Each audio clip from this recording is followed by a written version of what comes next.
Good evening, USC. I'm Ben Parsons. And I'm Leah Kazmarek, and welcome to this week's edition of Monday Night Mashup.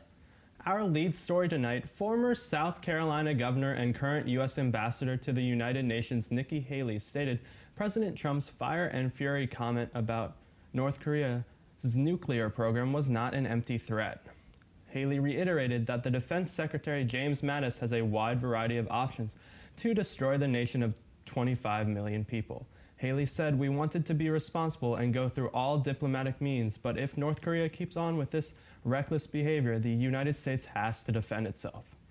The UN Security Council adopted a new round of sanctions on North Korea last Monday, but President Trump has emphasized that this is just a small step to what needs to be done.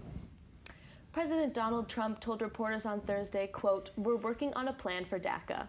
Prior to previous plans to phase out the Deferred Action for Childhood Arrivals program, Trump is now looking to work with both Republicans and Democrats to allow these 800,000 individuals to stay in the United States.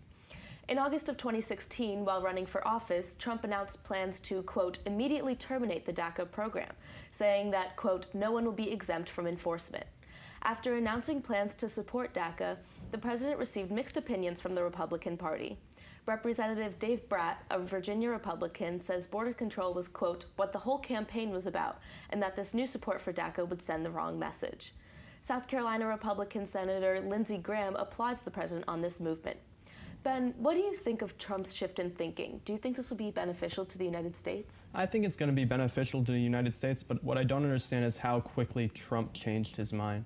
Now, after the break, we'll have Mercy Myers with weather and Will Rio with sports. Thanks, guys. It looks like we're finally out of the clear with Hurricane Irma. We have not seen rain in Columbia for a few days now, and that's been really nice. With Hurricane Jose coming up, it looks like the East Coast is going to be in the clear as it will stay out over the ocean. Now let's look at our national weather forecast. Here in the west, we have nice cool temperatures in 70 in Los Angeles and 60 in Boise. In the southwest, we have pretty warm temperatures, 94 for Phoenix and 91 for Dallas. Here in the east, we have 89 for all of the southeast. Now to the 7-day weather forecast. Today was sunny and 91, although it didn't quite feel that warm with the wind, and it looks like that nice weather will follow us into the work week. There will be a small chance of rain on Thursday evening, but it's small, so we should not see any rain. Also on Friday evening, there's a small percent of rain, but back to the weekend, we will have nice weather for the game day. Make sure you stay hydrated. After the break, it will be Will with sports. South Carolina star wide receiver Deebo Samuel is expected to miss the remainder of the season with an ankle injury suffered at the end of the third quarter on Saturday during the South Carolina's 23-13 loss to Kentucky. Samuel has 6 total touchdowns in the team's first 3 games, one of those being a 68-yard reception for a touchdown on the first play of the game against Kentucky. The Gamecocks have dropped 4 straight to Kentucky, and Will Muschamp falls to 0-2 versus the Wildcats in his first 2 seasons as head coach. Also, the Cleveland Indians' 22-game win streak was snapped on Friday night in a tight contest against the Kansas City Royals in a 4-3 loss. This win streak is being considered one of the best win streaks in Major League Baseball history. The Indians were able to sustain a perfect record and hold a 142-37 scoring margin throughout their streak. The Indians can now focus on their playoffs as they approach. Also, campus officials are working with USC PD to strengthen the security around USC. That's coming up late after the break.